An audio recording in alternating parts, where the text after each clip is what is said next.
ważne. To jest parametr, który pozwala takie właśnie rzeczy robić na torze.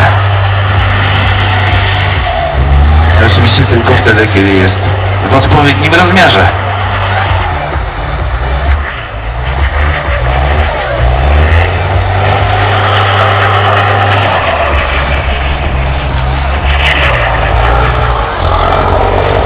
I jeszcze raz brawa dla driftującej ciężarówki.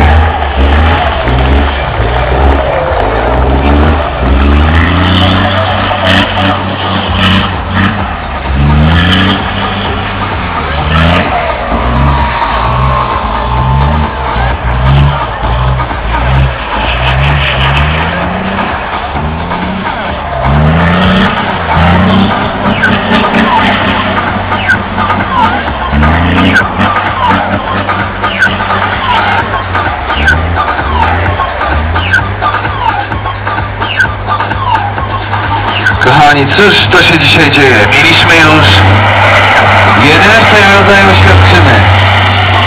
Mieliśmy drift akcji. Mamy driftującą ciężarówkę.